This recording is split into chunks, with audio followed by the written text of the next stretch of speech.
Lordship, this is a first application for suspension of sentence offences under Section 364 Allowship. The prosecution story as per para 2 Allowship. The prosecution case in brief is that Har Singh Thakur posted at police station Shanagar received information through mobile from village Nunagar that Yashwant Singh was kidnapped by Pintu Rathore and other persons.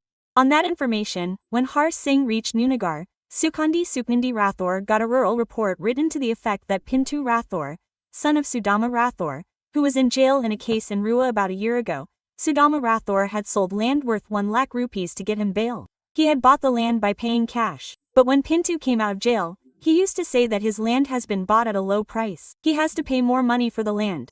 He considered this to be bad. On 31,821 at 9 p.m., his son Yashwant was sitting in front of the house. Then suddenly he disappeared. Who had bought it from? Did Yashwant buy my lot of land? Pintu Rathore's father Sudama Rathore from the lot. Hey, Sudama Rathore had sold it, madam. Who had bought it? Suknindi, the one who was kidnapped, her father. Well, Yashwant's father. What was her age? Yashwant. 24 years old, married for the age. He asked people here and there but could not find anything. At around 11 p.m., he received a call from a mobile number on his mobile number. Anirudh alias Pintu Rathore was speaking on the call. He recognized his dialect. He was saying that he had kidnapped Yashwant along with his father Sudama Rathore and witnesses Sakshi Pradosh Brij Kumar and Shivam Daya. He wanted 1 lakh rupees as ransom. If he did not give it, they would kill his son and ask him to give the money at midnight. So he said that he did not have that much cash at night and he would make arrangements. He said that if he informed the police, they would kill his son. So he said yes out of fear. His men must have been there, and when he came to know, he said that it is for Brij Kumar. My lord. G. The dying declaration is P1. Now your lordship, starting with the dying declaration, as per the dying declaration, Yashwant only names your lordship Anirudh Singh alias Pintu. Wait. A second, let me read the dying declaration. Read P1. My name is Yashwant Singh Rajput. I am a resident of what happened to you. My father has a GPDS shop. Sudama and Sudama's son Anirudh Singh Pintu called me yesterday on 31,821 at around 9 p.m. to ask for wheat and rice. Outside the house. Then Anirudh, Pintu and his friend caught me. Then they tied my mouth with a cloth. Then both of them dragged me to the pond. From there they took me to Bhatia.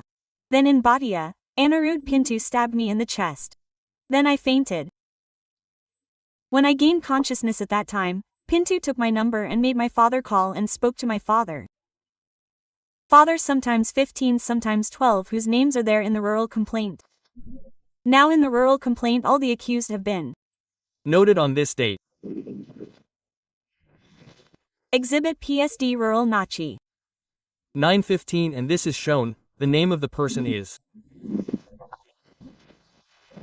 Sudama and Firdaus's name is separate. My lord Shivam dies also Shivam's. Also separate. My lord the number from which the call was made, is this your phone? No lordship, whose number is this? Yours. There has been no investigation about its owner. And then it has been attributed to Anirudh alias Pintu, but it has come in the cross-examination of PW3 that no investigation has been done regarding his ownership. Sir, tell me this much, in the dying declaration, it is mentioning the names of 2 persons in total. In the cross-examination of Brijla, the cross-examination of Bajlal, 4 and 5 may be the scene of Yashwant by, yes, where the man he has is stated specifically, he has beaten him by kiss and festival. Can you see? Or after this, please read the paragraph together. Yes, it is correct to say that accused Brijlad did not tell me any work that you should come here. It is correct to say that Raj Brajkumar did not tie my hands, mouth and eyes with a bandage. No, wait a second, we just want to understand that when the dying declaration was recorded, it became a statement under 161. Okay, so in that he is mentioning only 2 people involved in the incident and Pintu called in the incident and Shivam was found present there. So the third Shivam was also equal. Yes. Was there a settlement with Shivam? There was a compromise with Shivam. No, not Shiva. Because when Shivam and Sudama were cross-examined for this, nothing much came out for Sudama. No, they gave him a clean chit for Sudama and Pradosh. Nothing came out for him, because nothing came out in the medical report. But for Brijla, specifically in paragraph 5, it says that the witness said that Brij Kumar hit me. Brij Kumar had hit me with kicks till my hands. Let us see his medical examination. Yes, sir, because then in the dying declaration, our only concern is that why is he mentioning the names of only 2 people? There were 2 people there. Read the dying declaration once again. He says in the dying declaration, and the dying declaration is written at 9:15 after the recording of Riyati Lalchi. Yes, Sudama and Sudama's son Anirudh Singh called me yesterday on 318 at about 9 p.m. to ask for wheat and rice. Then Anirudh and his friend caught me. Okay, they are friends so they are not people. Then they tied my mouth with a cloth.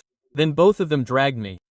Then how will this happen? Anything. Like this? What come? He is allowed to improvise his story to any extent. Please, see, Put madam's name. First application is first, isn't it? My lord. First application on behalf of Bridge Kumar alias Buffa alias Abhishek Band. Write down everything else. Judgment etc. So much so conviction submitted, that in the time declaration exhibit P1 recorded by Yashwant alias Bura Singh at 9:15 a.m. on 1921, after recording of Dahaditi Nali C exhibit P2. Yashwant injured witness. Yashwant claimed that he was called by two persons named, was called by Sudama and his son Anirudh Singh in brackets, Pintu, at about 9 p.m. Then Pintu and his friend caught hold of him. They tied his mouth. Then they dragged him to the pond Then both of them dragged him to the pond then they took him. They took him to Bhatia, where Anirudh had stepped on him in his chest, as a result of which he had fallen unconscious. When he gained his consciousness, that Pintu took his father's number and followed his father, he was asking ransom of 15 lakhs or 12 lakhs or 18 lakhs. And then they started meeting him. After thinking that he is dead, they left him and ran away. On the next morning, when he gained consciousness, he shouted for life. Then he met one person who called his father from his own phone. And police party came and rescued him. Police. Then it was confirmed that there were only two persons. This Shivam, he is the person who was going to save him, so he was left. So there were only two persons. He has not taken name of any other person in his dying declaration, whereas in his examination in chief he admits that Bridge Kumar alias Bappa is known to him. Full stock if Bridge Kumar and Bappa of alias Bappa was is known to the appeal injured, and he would have taken his name. There are several contradictions in the dying declaration versus court statements. There is it is a case of over-implication. Their opposition should put 50,000 rupees to surety. Let's go.